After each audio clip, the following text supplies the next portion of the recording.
All right, let's get one with some energy. Good morning, everybody. Good to see all of you guys. This is your first time here at Hill City. My name is John Wagler. I'm part of this team, and thankful that you are here. You walked in on our happy birthday celebration, 11th year, which is like incredible that we get to do that. It's really amazing. You know, I'm going to go through some of the things that like got us to this point here today for us to remember. And so today actually is a day that we are going to remember what God has done and celebrate what God has done. Also dream about what he could do. And if you're here for the first time, today you'll just get a glimpse of who we are. And I want to like hone in on that. If you have been here for a while, this will be a reminder and a challenge to make sure that we're staying in line with where we've always wanted to be. And we're going to be in that kind of space as well. But today's really a day we're celebrating today. What gets celebrated gets repeated. We talk about that all the time. And we celebrate what God is doing. We do love to have fun. So birthdays are fun here. You'll have cupcakes on your way out. There'll be like different stations for that. If you want family pictures today or just pictures, whatever, pictures with friends, whatever you want. There will be people with hats on that will help you with those pictures. Actually giving everyone a Polaroid today, so you can have a Polaroid on your way out.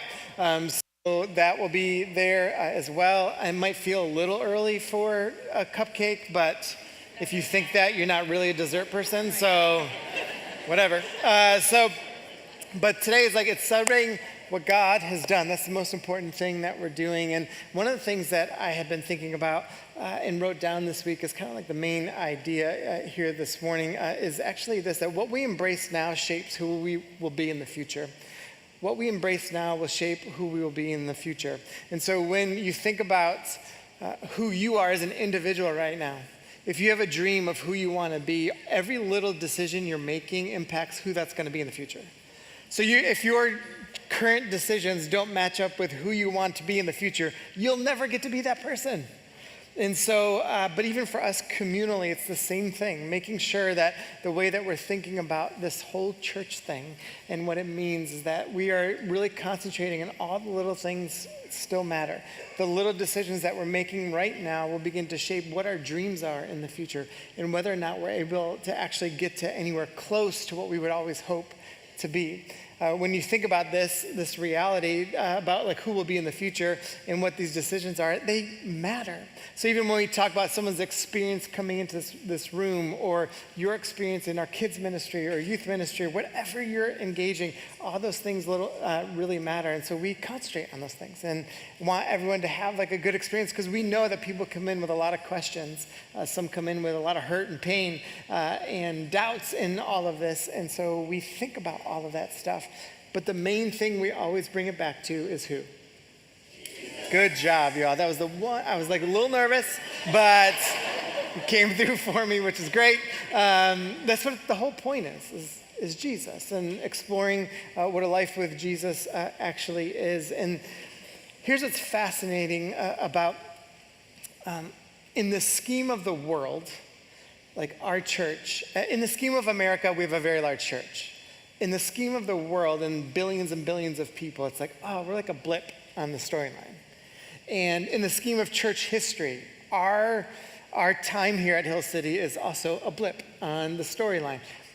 My position here and Lacey's position here as lead pastors of this church, our length of time doing this in the scheme of things is incredibly short. It's incredibly short. But here is the reality. We are writing a chapter. We're a part of a chapter that's being written for our church, for the city, and being a part of the storyline. And we want it to be great. And we care about it being great. And we care about it concentrating on the right things. How many of you guys have read a story about someone who failed? And you see it and if they would have just done this, and they just done this, and they just done this. I don't ever want to be part of that storyline. And so when we think about that, it's we've got this gift in front of us, and to cherish it and protect it and make sure that we're staying in line with what God desires for us. But the thing that really matters when we enter into this is this, that our posture determines our presence. How we show up in our city, how we show up at our jobs, how we show up at our families, how we show up in this life is directly determined by our posture to which we engage it. If we want to experience the presence of God, it is dependent on our posture towards God. And so getting into that space deeply matters. And so that is the way we want to enter into the season. Last year on our birthday, we talked about that God's not done yet. This year, we're talking about this idea of what does it mean to dream again. But in order to do that, and we'll talk about some of the things God has done here in just a minute, but in order to get into that space of like, what does it look like to engage properly? Our posture needs to be correct. Our willingness to just do whatever God desires us to do is got to be in the right space with the right heart and the right mindset, and that's what we desire. This idea of dream again actually comes from Psalm 126, and I want to read that here this morning. So if you are able, will you please stand for our reading? Some of you guys might be wondering where our little nuggets section is. That's coming up here in just a minute, but it says this: when the Lord restored the fortunes of Zion, we were like those who dreamed, and that is our focus. Our mouths were filled with laughter, our tongues with songs of joy. It was said among the nations that the Lord has done great things for them. The Lord has done great things for us, and we are filled with joy. Restore our fortunes. Here's the cry, O Lord, like streams in the Negev. Those who sow with tears will reap with songs of joy.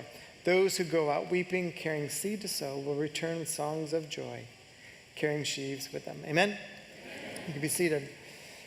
So last week I talked about this idea of the beauty of the Psalms in the Bible they allow us to see the journey of life. And so yes, we cry, yes, we weep, yes, we mourn, yes, that's part of it. But it's understanding that in the midst of all of this, we have to hold these things in tension to remember what God has done and how God restores his people. And that even in the midst of pain and suffering, those things in tough seasons, that we do grieve and we are very aware of the emotion of the moment and the reality of the moment. But within that, we also have this incredible hope because we know who God is.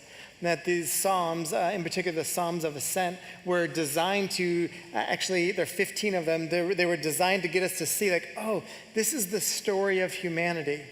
But in the story, if we handle it properly, in the story of humanity, in the story of our lives, it always ends in praise.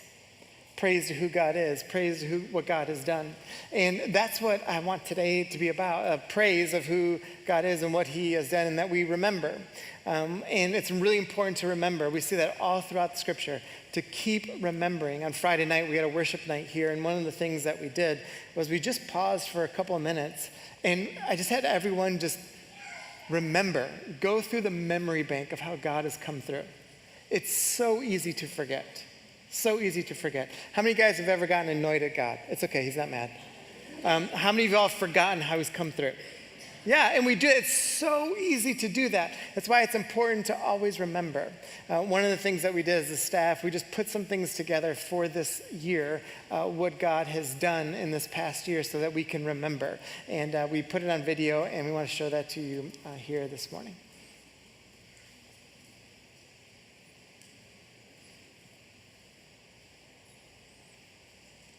Probably.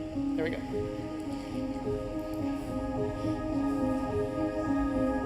Last year, we celebrated 10 years at Hill City. And we said the phrase, God's not done yet. Because as we started our next decade, we knew that he had so much more to do in the life of our church.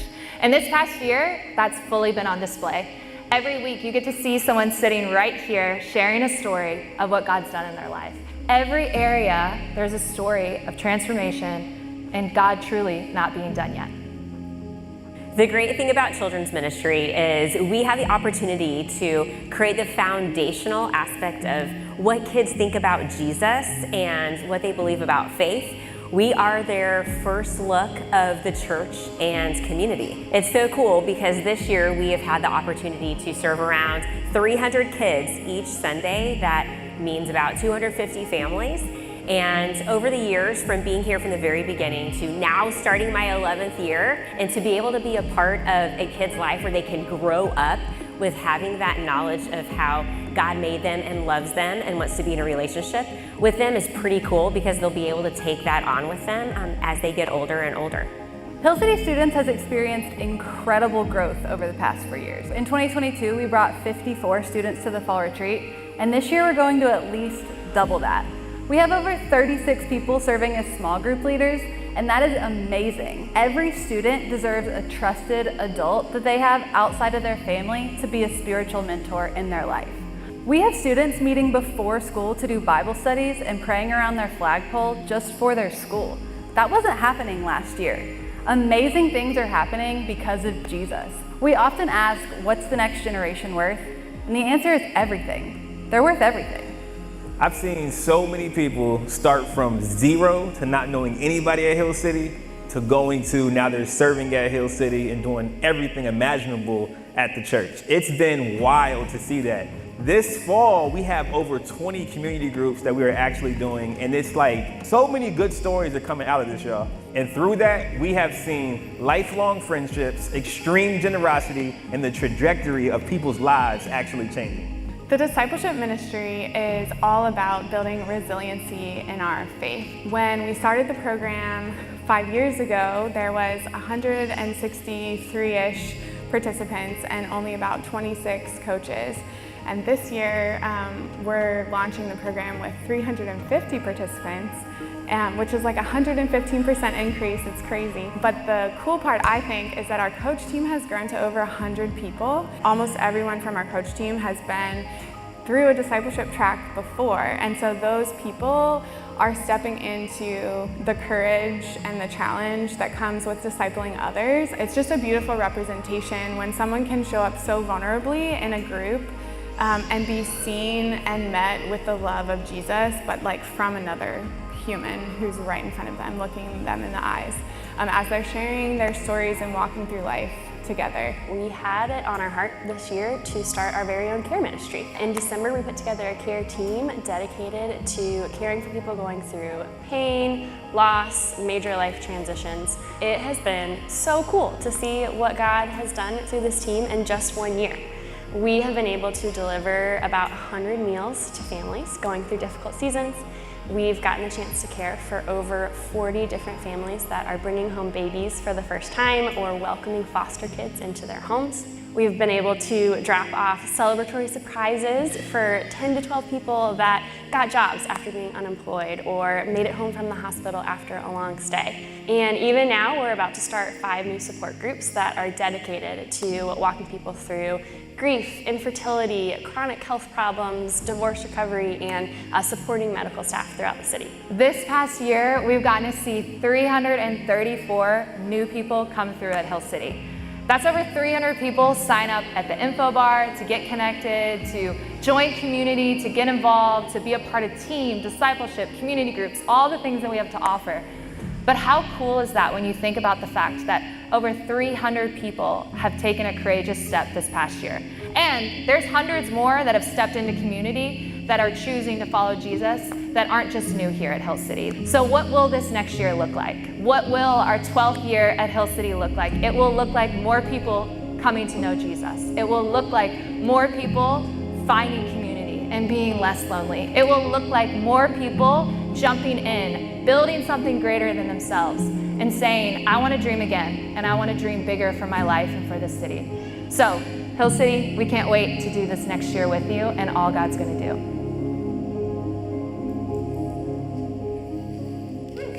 So good.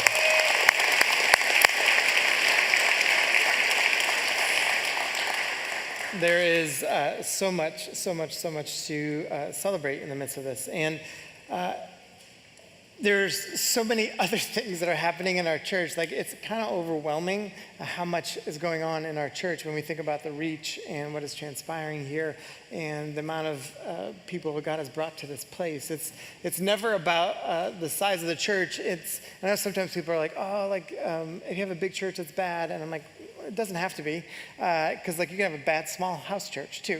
So just because something is big or small, it doesn't necessarily matter when it comes to the size of a church, but it's really the heart and what you're focused on. And so when I was thinking about some of the things that are really happening at our church, besides all of this, I was even thinking about this building. When we originally started, we did not think we were going to be here. We thought we were going to be at Albert Hill Middle School. That fell through a few months before we were supposed to have our first service. And I happen to know someone over here, and so and I'll show you a picture of right before our first service, what it was like in the old room. room. And so we met in a different room that's currently our campground space right now for elementary school kids. And we met in there. It's like, oh, we got to be in there. And then we rented out that little space and we kept growing. We got to the point where we're like, do we have to do 5 services on a Sunday? Like, that's where we were at.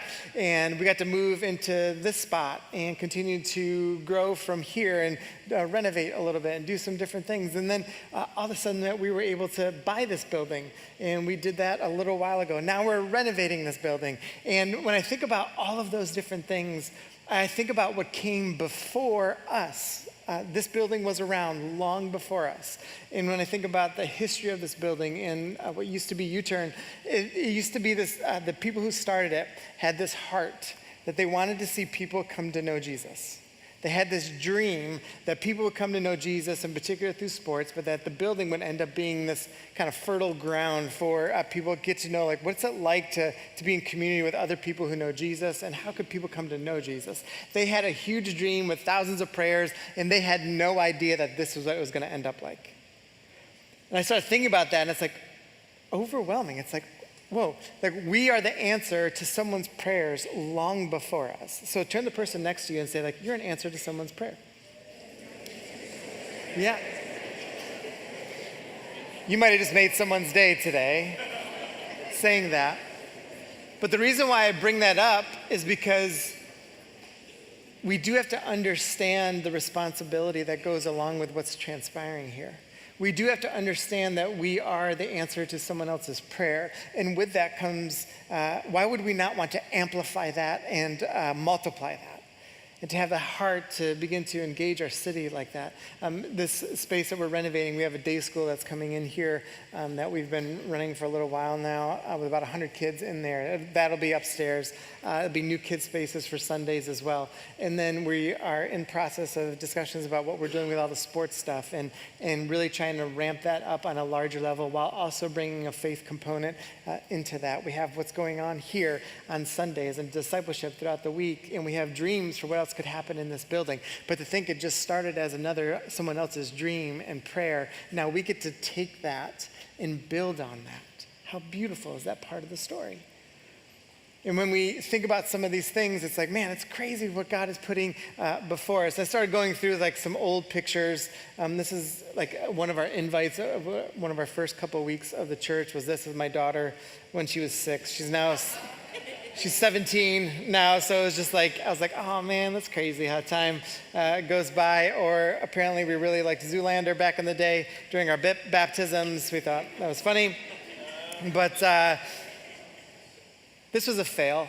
So we had Easter one day on April Fool's Day. We thought it'd be funny if we gave everyone whoopee cushions to use at work as an invite. It didn't, it was terrible. It was a bad idea. It never actually worked, but you win some, you lose some. Here's a picture of the first service, the prep work before the first service. And to think like, so the band's getting warmed up, and I remember standing in the back just watching these guys, and you have this feeling of like, man, we don't know who's gonna show up. Like it literally could have been those guys, me and Lacey, and a few others. We had no idea. And when people started coming in that morning, it was like pretty incredible. And then what God has done from there. And you start thinking about some of these things. Like even this picture here was a picture of our first big fancy dinner. We call it the BFD. And it's for people who serve on the team. And this was about a year in. We had 72 people that were serving on the team at that point. And so we throw this big dinner. And now what's crazy is we have 644 people serving on the team. And it's pretty incredible, and that number continues to grow. And because we have all these different ways for people to serve and to help out, and so we get to see some of these things. We get to see some of the share offering. I was looking at one of the graphics of the share offering. It was like around $11,000, the first one we did back in 2015. And to think last year, the share offering is we take one offering per year, we have everyone give to it, and then we just give all the money away. First year we did it in 2015, it was like 11 grand. This past year was $272,000. You know, we're about to, yeah, it's great. We've been able to give away about $3 million, just giving it away to partners and helping out. We started thinking about, we've helped start a day school in Africa. We helped start a shelter for women in Liberia. We've worked with Extra Mile Pediatric in different parts of South America. Their ministry that they're doing, Camp Hope, does a bunch of things in 3 different countries. We've been a part of that. Compassion International is another thing. They'll be back here in January. We sponsor as a church, collectively within this group, we sponsor a little over 600 kids across the world every single month. And that puts us in the top 5% of churches in the world in terms of sponsorship. And then on top of that, our retention rate is in the top 3%, meaning we've been so committed to sponsoring the kids. And so it's pretty incredible, even on that level, some of the things that we have going on here. The Alpha course, which we kicked off this year, it had 100 people sign up for it, which is just this evangelistic thing of like, hey, does anyone out here in the community, do you have questions about faith? And so we started that. 100 people signed up to go through that. We've got so many things going on with foster care, growing disability ministry for kids and adults. We've done a lot of stuff helping with immigrants. We have something called the POC experience here, which is for people of color. And we started that years ago. Corey, who is up on video as well, he leads the efforts here. Why did we start that? Well, we started that because we want our church to look like what heaven's going to look like. And we have a deep desire for that kind of diversity and experience for people so everyone sees themselves in our community and everyone values one another within our community. We started a day school.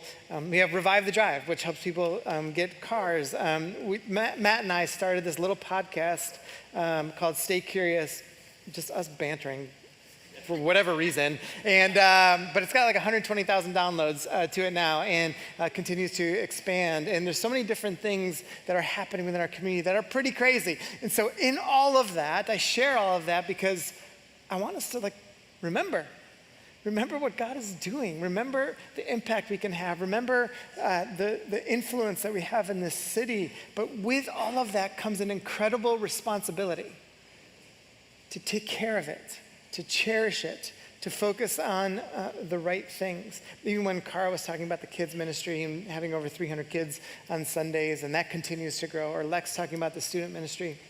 And kids leading, we have teenagers leading teenagers in prayer before at school every day. And you see that, and it's like, man, there's something that's stirring in our community that's so beautiful, and we cannot lose our grip on this. We have to cherish it and honor it and take on the responsibility that comes with it. And you guys get to be a part of it. And you guys serve in such incredible ways. And the way that you begin to shape all of this is so beautiful. I also want us to remember our why and why we started this community. And that's the posture and the challenge of all of this. We started this community because we always wanted to have people have a safe place to explore faith in Jesus. And that started because we understand that people come to this whole Jesus thing and church thing, they come with trauma or come out of places of abuse, or you mistrust, or you just come into this whole faith thing now, you're like, I don't know anything. I don't know how any of this works, and what does this look like, and how does this, what can I do here, and all of that. And so we wanted to be aware of that and understand that you're seen in this space. We wanted to be like, if you invite a friend here to church, we wanted you to feel so comfortable that you know and understand you can invite anyone you want in this church and they're not going to get weirded out, or they're not going to be like, they were miserable people, or whatever. They would come in and be like, there's something about this place that's pretty cool. And we wanted that to be an understanding, you feel free to invite anyone and everyone and to pay attention to all the little things that make the bigger things happen. When we think about some of this, we realize there are a lot of questions going on in the world right now. There's so much violence. There's wars seemingly unending right now. The amount of violence and killings that we're seeing in our country it's unreal, what's transpiring right now. And when you take a step back and you look at it on a macro level, you're like, man, what in the world can we do? And I have an answer in Jesus to that question. However, the practical things, they're all different opinions and everything else.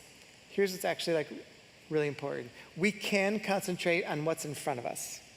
We can make a difference with the person that's right next to you, that's right in front of you, that you meet. One of my friends, Kevin, and I were talking before the service, and he was talking about he lives in the city, and we were having a larger conversation. But he said this, and he's spot on with it. He goes, what's interesting? When you think about little decisions that create big things, He's like, when I walk around, he's talking, he's like, when I walk around downtown in the city, no one looks at each other in the eyes anymore.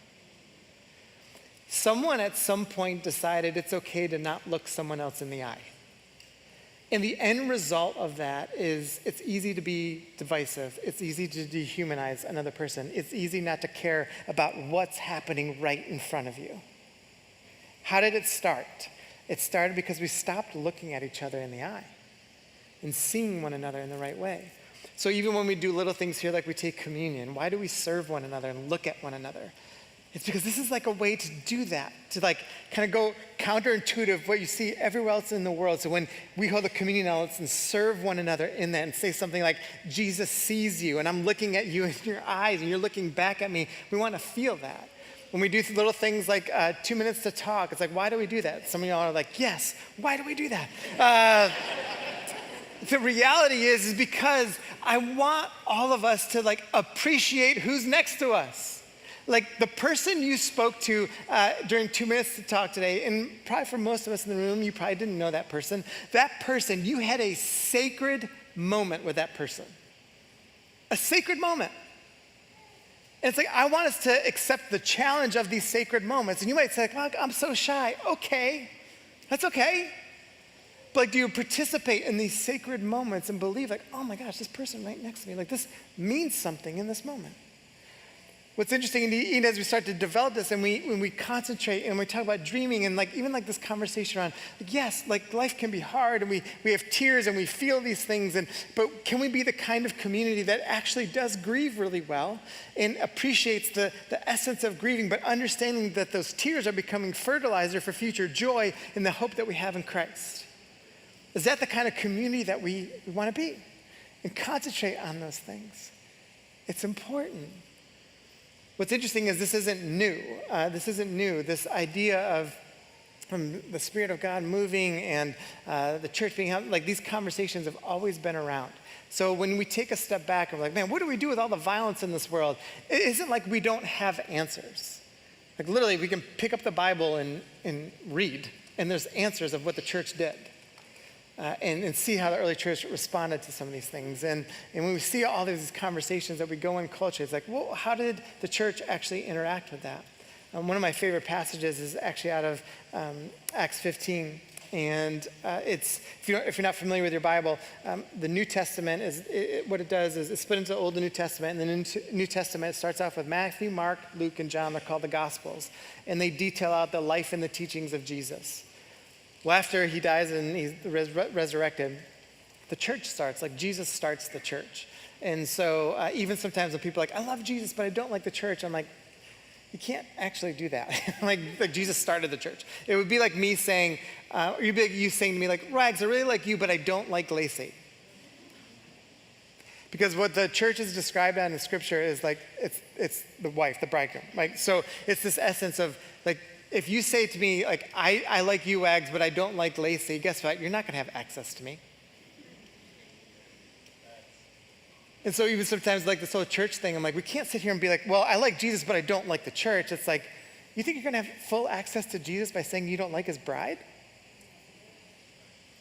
We can critique and we can like be honest about maybe some of the holes and some of the things that need to get fixed and we need to improve on, but it's like, man, the heart is like, how do we develop this community? We see the start of this in the book of Acts, and so we see some of the complexities, some of the beauty, some of the same things that are going on right now 2,000 years later. I do want to give you a little bit of background before I read the passage in Acts 15, so some of this makes a little more sense. So this would be the segment that we call what? We're going to need a little bit more. So if you're new, this section is called Little Nuggets. What I want you to do is chant Little Nuggets, all right? So this section is called Little Nuggets. Great. Here we go. Here are the little nuggets for today. The first thing about the church is what was going on here, and this feels a little ironic saying little nuggets, was this. Circumcision was a conversation around this. And what was happening was there was this discussion of like, oh, you're coming to a faith in Jesus. Well, you also have to obey our rules about circumcision. And so as you can imagine, it created a little bit of tension amongst adult men who were just like, oh man, you really have to love Jesus as an adult male to be like, all right, I'll do it. And so there's this, but that's what was happening. This discussion was happening in the midst of this community.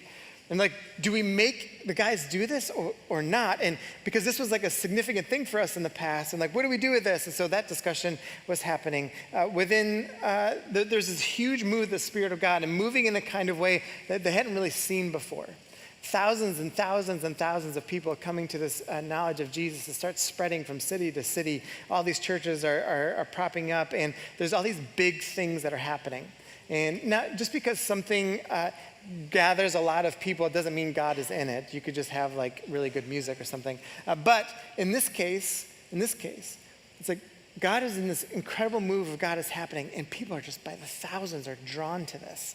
And they're trying to figure out, like, what do we do with all this? And then within some of that, it's like these miracles are happening, and it's kind of some crazy stuff is happening when you read through Scripture. But the Spirit of God is moving in such a way that people can't get enough of Jesus. And they're clamoring for it, and they would just want to be around other people. It's like, how do we learn? How do we grow? What do we do? How do we build all of this? And so they're trying to deal with all of that stuff. And what do we focus on in the midst of this? The third thing that was happening right before the passage that we're about to read is people were overwhelmed, and community was messy. It's actually one of the things I loved the most about reading the book of Acts, that it was messy. What I always desire for our church is that there's a little mess to it. There's a little feel, like, it's not like a free-for-all, y'all. I'm saying like that there's some mess to it. Like, we appreciate the journey that people are on. We appreciate and value that someone's story that they're working through. And my gut tells me that almost everyone, if not everyone in this room, would have wished at certain points that a Christian would have been more gracious with them during your story, like during your journey. Maybe wouldn't have judged you so quickly. Maybe wouldn't have made an assumption about you based on a little window they got to get of your life. At the same time, I also think all of us would admit we wish sometimes people would lovingly challenge us to say, like, you should probably stop doing that. Is that leading you closer to Jesus? And like, appreciate the mess of all of this and the tension of all of it. And we should have that within our community. That should be the reality. We shouldn't be all this refined grouping of people, okay? How many of you guys have it all together, 10 out of 10 with Jesus? Great. All right, so if you felt like, I want to raise my hand, I would just say this to you. Your pride is clear. So you are at max a 9 out of 10. All right, so, but I want to say this to you because I want you to feel that, like, man, there's a mess to this, and that's okay. We are actually honoring and emulating what came before us. And so in the midst of all of that, these leaders of the church gather together, and they're like, what do we do? Like, what do we do in all of this? And watch what James, who is the half-brother of Jesus, says. He was one of the leaders of the early church. He says this, by the way, can you imagine, sometimes I've heard this said from several different people, what would it take for a brother to say that their other brother is the Son of God? Think about that. When someone's like, is the Bible true or is Christianity true? Like, part of it is like, man, I don't know. James, who was the half-brother of Jesus, gave his life up to say, my brother was the Son of God. That feels like pretty significant. Anyway, James is one of the leaders of the early church. He says this, it is my judgment, therefore, that we should not make it difficult for the Gentiles who are turning to God. Instead, we should write to them, right? So he's like, let's not stop with all the rules, stop all the things that are like preventing people from engaging, stop the things that don't make this attractive, like just stop for a second. Let's just concentrate on what matters. Let's make it simple. He's like, let's write to them, tell them to abstain from food polluted by idols, from sexual immorality, from the meat strangled by animals, and from blood. For the law of Moses has been preached in every city for the earliest times and is read in the synagogues. So James says, sorry, y'all, let me go back. James says, let's make this easy. We need to concentrate on one person. Who's the one person? Jesus. We're just going to concentrate on Jesus. Now listen, there are a couple of things, though, that actually really matter. And what's interesting is the things that he's talking about here are the same things we keep talking about now. He's like, we do need some level of rules here. Like, we just got to understand it's not free for all. hey, we got to talk about sexuality. That matters. We have to talk about idolatry. Like, are you putting anything else above God? Like, that really matters. And this whole like food thing with blood, it actually like taps into valuing life. Those are the three things that are constantly talked about now. And so James is like, we need to talk about that stuff, and we need to be clear about that. And we all need to be like unified on that. We might have different perspectives, a Jew and a Gentile would, but they come back to the same kind of place. Like, what does it mean to center our thoughts and our being and our mindset all around Jesus? So you want to talk about sexuality? Great. Center it on Jesus. You want to talk about politics and power? Great. Center it on Jesus. You want to talk about marriage and dating and friendships? Great. Center it on Jesus. You want to talk about valuing life in war and abortion and different things like that? Great. Center it on Jesus. He's like, center all this on Jesus. And if the way you're going about some of those things actually prevents people from experiencing Jesus, then you're doing it wrong. And so we enter into this space, and it's like, that's the challenge for us. We're living in the same like overwhelming, messy, like so many big questions. I was like, yeah, but we can concentrate on what's in front of us here in the city, here at this time, here in 2025. It's like, what is in front of us? What do I need to keep my eyes open to, my heart aware of, and put everything centered on Jesus? That's what we do. And then watch what God does. That's the heart. That's what we concentrate on. One of the things I wrote down this week was this, like, how much is one name worth? If you can think about someone you'd love to know Jesus, how much is their name worth? And it was the mindset and the culture of that church would be like, it's worth everything to have that person come to know the reality and the truth of Jesus. It's worth everything to make sure our community is a place that that person would love to come and know Jesus. And so any name that you're thinking about in your head right now, I want you to know that the heart of our community wants to be like, we want to do anything we can for that person to know Jesus. Because guess what? Some of y'all, that's your story about being here in this community. People gathered around and prayed, and it prayed something like this. God, if anyone invites a friend here to church, or if anyone comes in here that's struggling, if anyone comes in that's suffering and pain, or anyone's come in that's doubting, anyone that comes in that's angry, God, would they find their place here today? Could I greet them, serve them, love them, smile at them, talk to them in such a way that they begin to experience the reality and the truth of Jesus in this place? That has always been the heart, and that's what it will forever be. And so we keep focused everything on Jesus. One of the stories that I love is this guy named Louis Giglio, who's a pastor in Atlanta. Massive ministry called Passion, reached millions of people across the world. But it started in at the school called Baylor University, in a little town. And Louis had this gift to speak, and then he had a worship leader. His name was David Crowder, who also became a big deal. And they just had this gifting. Well, there's a little movement that was happening there. And Louis tells the story of how there was this one woman who was also in her 20s at the time. And she just really believed in what Louis was doing. And she was like, Louis, you've got to start this thing. You've got to do it. And she was over the top generous to him. And again, in her 20s, didn't have a ton of money, but she was just over the top generous. And she helped fund this movement. And he tells the story because this movement that's grown into this massive, massive thing worldwide, she never actually got to see any of it because she passed away at 27. And he tells this story because he goes, I think about this all the time, that she's up in heaven just being like, I think about, as I said earlier in this building, that people funded the purchase of this building way before we ever got here. Now, they're all still alive. But I'm like, how cool is it for them to get to experience what their generosity has done? So that's why I don't ever apologize for us wanting to be an irrationally generous grouping of people. Because I'm like, we have no idea what will be the end result. But we know if we keep being generous, it's like, man, God's going to do something beautiful on the other side of it. And that's what's happened in our community over and over and over again. But it's like, what could be? What could be? What could we be a part of that we don't even know yet?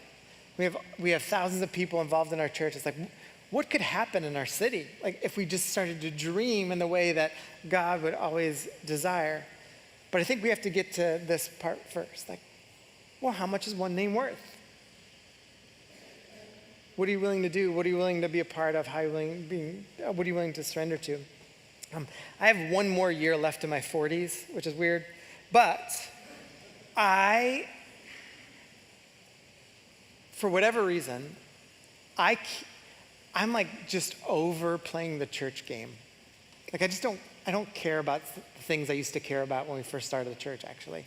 Or even going back into my early 30s and late 20s. I just want to do whatever God wants us to do. I want to be open-handed, whatever the Spirit of God is leading. I want to and I don't even care what it is. I'm like, if it's what the Spirit of God is doing, I just want to be all in on doing it. I want to be passionate about doing it. And I just want us all to jump in and do the same thing. Because in that space, I'm like, my guess is my dreams of what God would do might be even too small. And I feel like I have really big dreams. But that's the kind of passion and heart that I think we have to move towards and into. And some of them are already there. But it's like to begin to keep cultivating that in one another and challenging us together. Laura, you can come back up. I'm going to end with this story, and the band's going to also come up too. And we're going to sing 2 songs together that are really important songs for us to sing. I want to end with this story. I told this story 2 worship nights ago.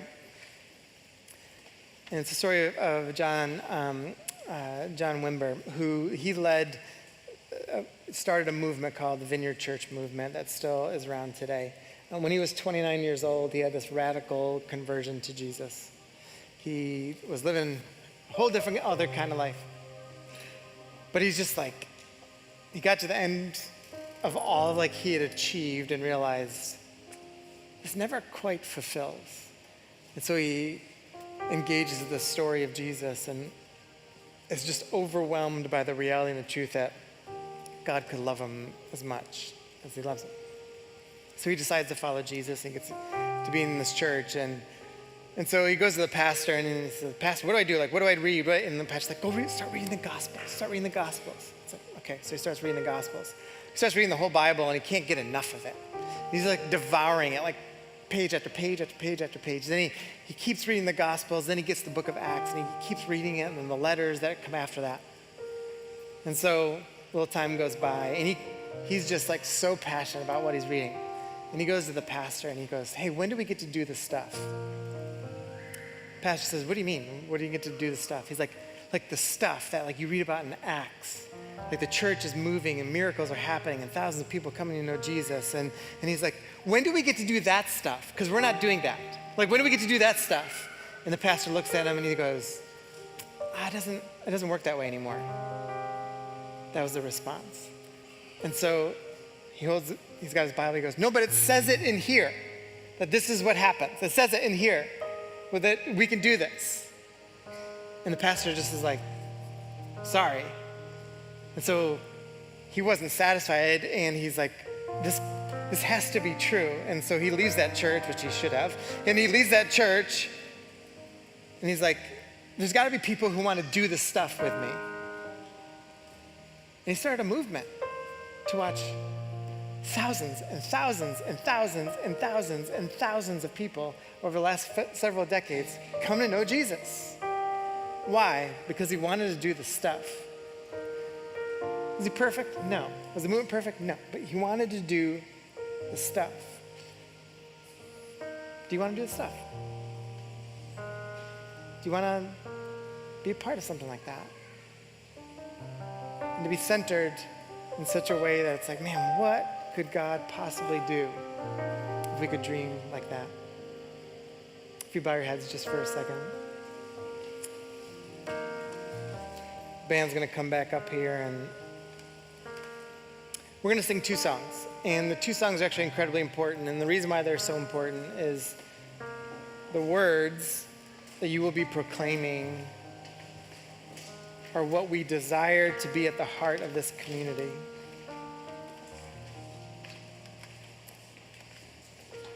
And so God, I just pray for everyone in the room here today. One, it's a prayer of gratitude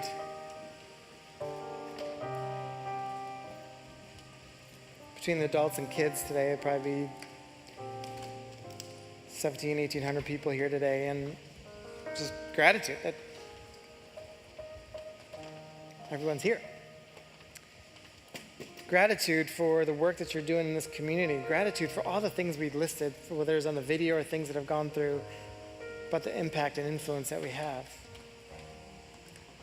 With that comes an incredible responsibility, and yep, it's messy, and yep, it's a process, and man, to have the heart and the passion and desire to do the stuff. God, I also just want to pray for anyone in the room who's just trying to figure out whether or not they even want to follow you. They walked in today just not knowing. Maybe they're doubting or just trying to figure things out. In the midst of all of these things, just talking about what's happening here in this community, I pray that it's not lost on them, that you see them and know them and love them. That the story of your death and resurrection is the greatest story for the forgiveness of our sin, but also for a new life, a new hope, a new way of showing up and being in this world that gives us incredible purpose through you. Because that's what this is all about. So God, my prayers is a community that wants to speak the name of Jesus over every area around us, that appreciates sacred moments that we have, and that will boldly proclaim the reality and truth of your name. We give this to you in your name, we pray. Everyone said,